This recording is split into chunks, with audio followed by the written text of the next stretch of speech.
My stepson laughed when he handed me the papers. 3 days after we buried my husband, he stood in the living room I had cleaned for 28 years and said, "The attorney said, you have 30 days. I'd start packing if I were you." I did not cry. I wanted to, but something in me went very still instead. The way I used to go still in the emergency room when a situation turned bad and falling apart was not an option. I was a nurse for 31 years. I know how to hold my face together when everything underneath it is breaking. His name was Richard, and he was Walter's son from his first marriage. He was 54 years old and wore a college ring he never stopped turning on his finger. Walter had tried, over the years, to build something with him. I had tried, too.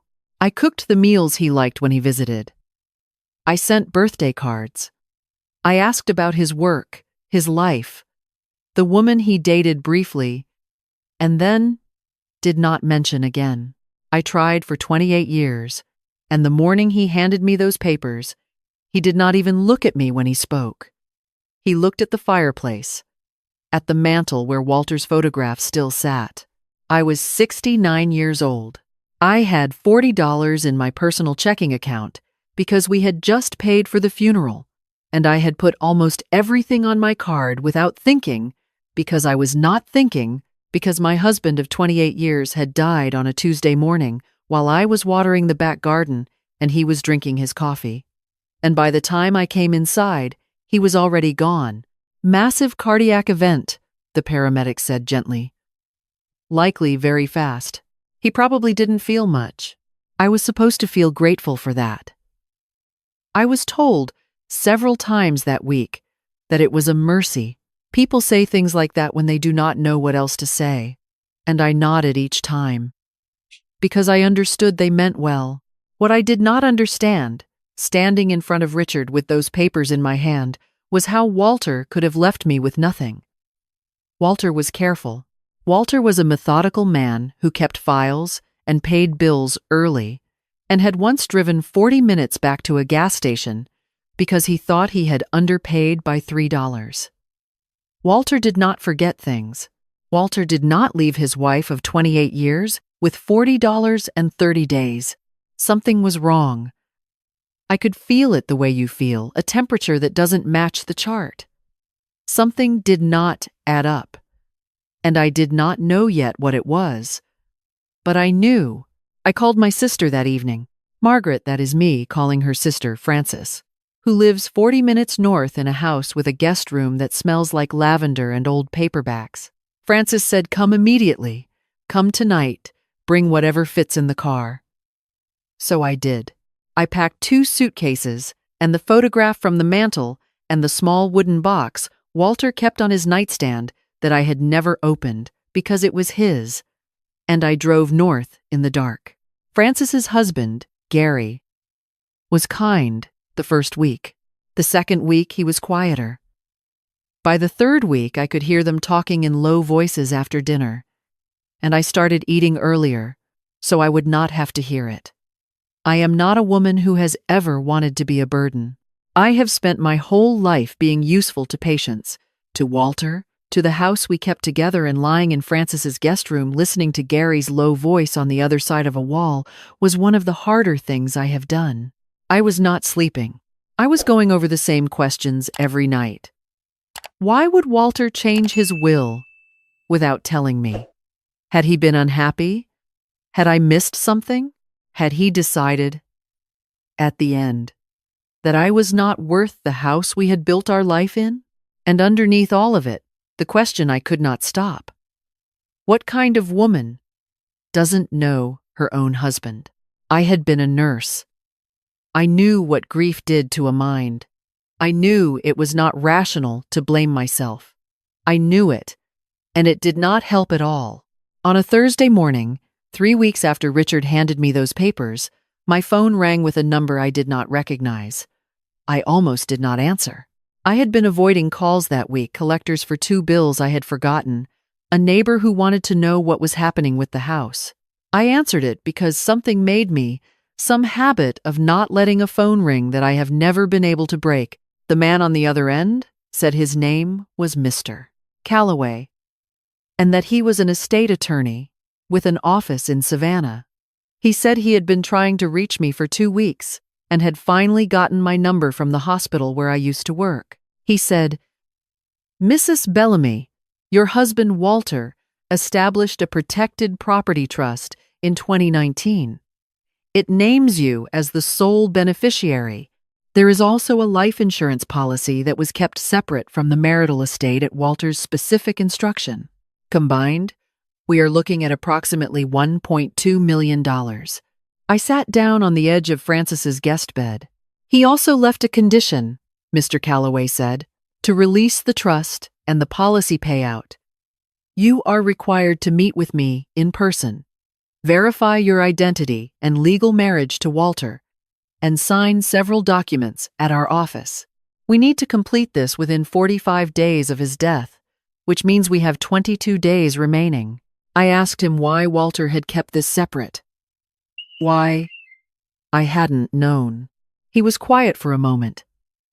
Then he said, "Mrs. Bellamy, there are some things in the documents Walter left that I think will answer that better than I can.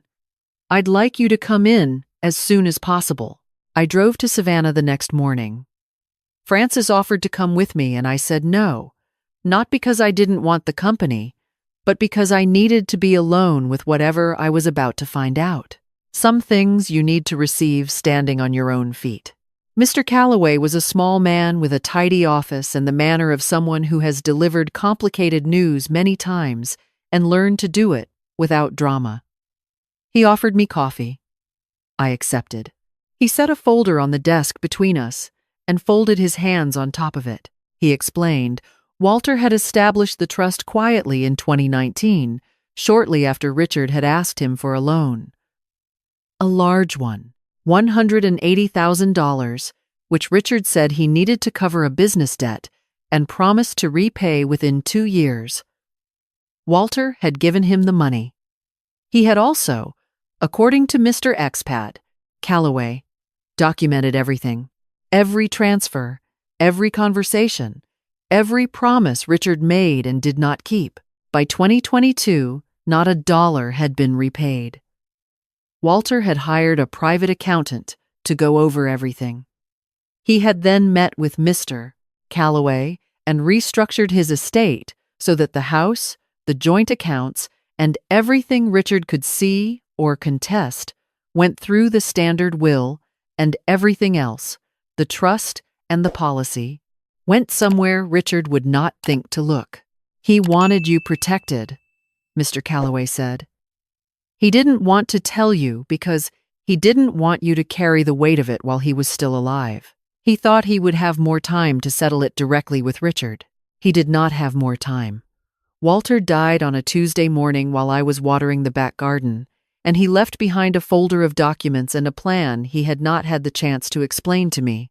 I sat with that for a long moment. The coffee was going cold in my hand.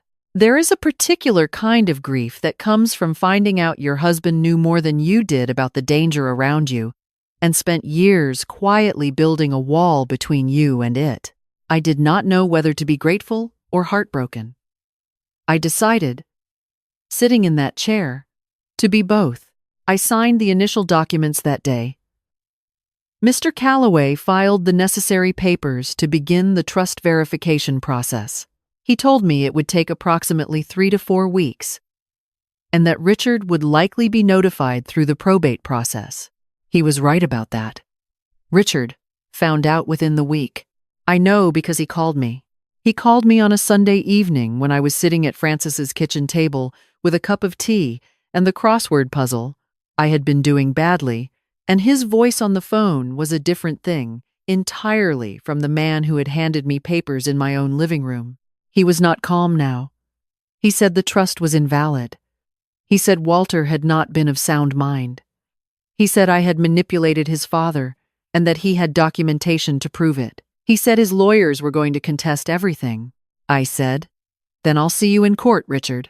I hung up and went back to the crossword. I did not finish it. My hands were not quite steady, and I could not make myself focus. But I did not call him back. I had nothing to say to him that a judge would not say better. What came next was not pleasant. Richard's attorney sent letters to Mr. Calloway, claiming that Walter had shown signs of cognitive decline in his final years, and that I had exploited a vulnerable man. They submitted an affidavit from Richard, claiming he had witnessed me controlling Walter's finances and isolating him from his family. I read the affidavit and felt something cold and clear move through me. I had isolated Walter from nothing. Walter had pulled back from Richard himself. Gradually, quietly, over years, and I had watched it happen without fully understanding why, and now I did. Walter had been protecting his peace. He had been protecting mine. I called several people Walter and I had known for years. Our neighbors, the Hendersons, who had dinner with us every other Friday for a decade. Dr. Osei, from Walter's cardiology practice, who had been his physician for 11 years. A woman named Connie, who had worked with Walter at the engineering firm for 20 years and had spoken at his funeral and cried the whole time. I asked each of them if they would be willing to speak to what they had observed about our marriage, about Walter's mind, about whether I had ever seemed to be controlling or isolating him. Every single one of them said yes without hesitating. I also opened the wooden box from Walter's nightstand. I had been carrying it with me since the night I left the house and had not been able to open it. It sat on the dresser in Frances's guest room, and I looked at it every morning and every night and could not make myself do it. On a Wednesday night, 3 weeks into the process, I finally did. Inside was his watch, the one he wore every day for the last 15 years that had belonged to his father. There was a photograph of us taken at the Oregon coast in 2011. Both of us squinting into the sun, laughing at something I could no longer remember. There was a folded piece of paper. The paper was a letter. Walter's handwriting, which was neat and slightly left-leaning the way it had always been. He wrote, "I have never been good at saying things out loud, and you know that better than anyone. But I want you to know that the 28 years were the good ones. Everything before was just practice. If you are reading this, then I did not get to tell you myself. And I'm sorry for that. I hope Calloway found you before Richard did. Take care of yourself, Margaret. Don't let anyone make you small. You were never small." I folded the letter and put it back in the box and sat on the edge of that guest bed for a long time. The probate hearing was scheduled for a Monday morning in November. I wore the gray blazer I had bought for Walter's retirement party 7 years ago, and I carried the wooden box in my bag because I wanted him there, in whatever small way that meant anything. Richard arrived with 2 attorneys. He did not look at me in the hallway outside the hearing room. He looked at his phone, and then at the wall, and then at his attorneys. He was turning the college ring on his finger. I had Mr. Calloway and a second attorney he had brought in, who specialized in contested estates. I had the folder of documents Walter had spent 3 years compiling. I had the affidavits from the Hendersons, from Dr. Osei, from Connie. I had the trust documents signed and notarized in 2019. I had the repayment agreement Richard had signed when he borrowed the money, with his own signature on it, and the bank records showing not a single payment made in 5 years. Richard's attorneys argued for 2 hours. They submitted their affidavit about my influence over Walter. They submitted a letter, which I had not seen before, that they claimed was from Walter's personal physician, expressing concern about his mental state. Mr. Calloway stood up and said, "We'd like to request verification of that letter's provenance." The court requested documentation. Richard's attorneys could not produce it. What they produced, under further questioning, was a letter on a letterhead that did not match Dr. Osei's current practice address. The address had changed in 2021, and the letter was dated 2023. The judge looked at the letter. She looked at Richard's attorneys. She said, "This letter appears to reference an office address that was no longer in use at the time of its purported writing. Richard's attorney said there must be some administrative error. Dr. O'Sea's affidavit was submitted into evidence. It stated clearly that Walter Bellamy had been sharp, communicative, and fully oriented at every appointment through his final checkup 14 months before his death. I did not say anything during the hearing.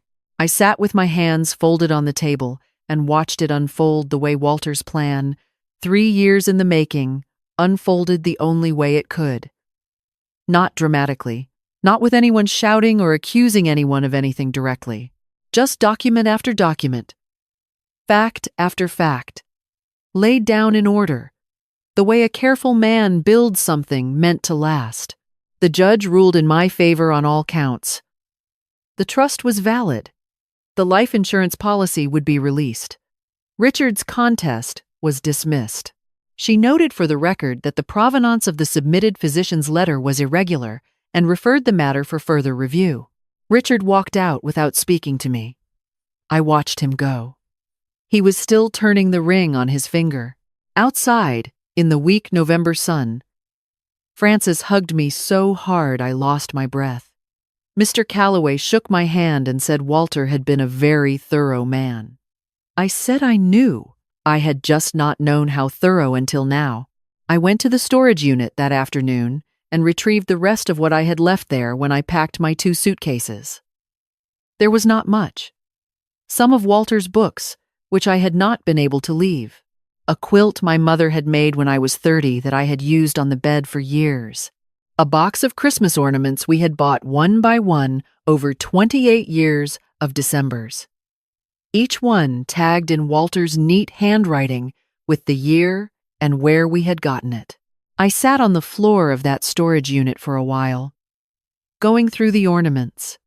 The one from the year we drove up to the mountains and got stuck in the snow and laughed about it for years afterward. The one from the year his knee gave out and we spent Christmas at home watching old films. The one from the year I retired and cried more than I expected to, because I had not known how much of my identity was wrapped up in being useful to people who needed me, and I had not known yet how to be useful in a different way. I was not the same woman who had sat in Frances's guest room unable to sleep. I was something harder and something softer at the same time, which is the only way I know how to describe what it feels like to survive something you were not sure you would survive. The money came through 6 weeks later. I did not buy the things people might expect. I did not go somewhere grand. I rented a small apartment in Savannah, 2 bedrooms, on the 3rd floor with a window that faced east and caught the morning light. I bought a reading chair I had wanted for years and never gotten around to.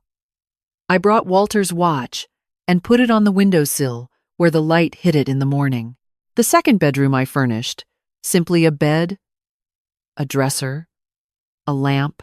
I contacted the women's shelter 2 miles from my building, the one that I had volunteered at briefly years ago before life got busy and I stopped going. I spoke to the director, a woman named Paulette who wore reading glasses on a chain and had the efficient warmth of someone who has been doing essential work for a long time without being thanked enough. I told Paulette that I had a spare room and a flexible schedule, and that I had been a nurse for 31 years. I told her that if she ever had a woman older, coming out of a hard situation, needing somewhere to stay for a few weeks while she found her footing, I would like to be considered. Paulette looked at me over her glasses and said, "I have 3 women, right now, who could use exactly that." The first woman who stayed with me was named Dolores. She was 71.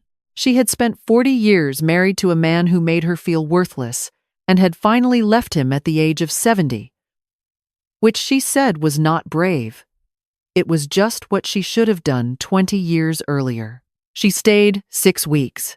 We cooked dinner together most nights, which she was better at than I was, and she taught me to make a tomato soup from scratch that I still make every winter.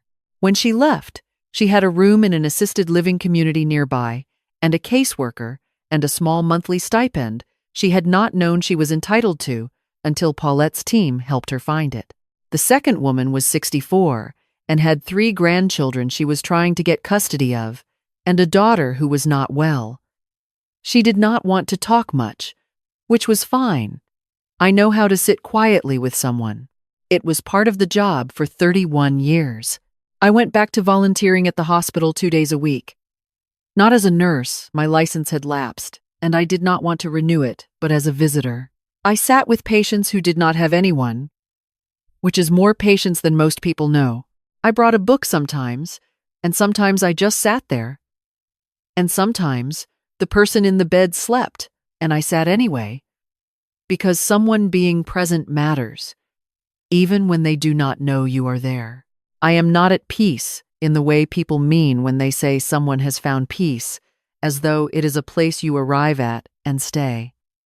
I miss Walter every day. I miss him in the specific ways you miss someone. After nearly 3 decades, the coffee cup on the counter, the sound of his news program in the other room, the particular way he said my name when he came in the front door. Those things do not go away, but I am something. I am a woman with a morning window and a reading chair and a spare room and somewhere to be. I am a woman who knows that the person who loved her spent 3 quiet years making sure she would be all right, even if he could not be there to see it. I carry that the way I carry the wooden box, not as a weight, but as something worth holding on to. Richard sent a letter through his attorney 4 months after the hearing. It was not an apology. It was a request to discuss the estate further, which I understood to mean he had consulted someone and been told there was nothing more to be done. Mr. Calloway drafted a polite response. I did not read Richard's letter a second time. I had held enough of other people's bitterness in my hands over the years, and I had learned, late and imperfectly, that you do not have to keep holding it just because someone hands it to you. I put Walter's watch on my wrist one morning in January, just to see. It was too large, and I took it off and put it back on the windowsill. But for a moment, in the early light coming through the east window, I could feel him telling me something, not in words, because Walter was not a man of many words, and neither am I. Not really. Just the sense of something settled and solid and still there. The way the best things stay with you, even when everything else is gone. I made my tomato soup that evening.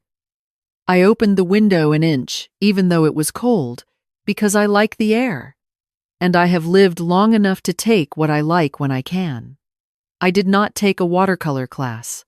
I did not join a book club, though there is nothing wrong with book clubs. I did not take long walks as a project or a practice, though I walk most mornings along the waterfront, because the light there in winter is something I cannot explain, but cannot stop wanting to see. I just lived, one day at a time, as ordinary and as extraordinary as that sounds. Some days are hard. Some mornings I sit in the reading chair and cannot make myself move for an hour because the silence where Walter used to be is very loud. And some mornings the light comes through the east window and hits the watch on the sill at just the right angle, and I drink my coffee and feel very quietly like myself. That is enough. After everything, that is more than enough.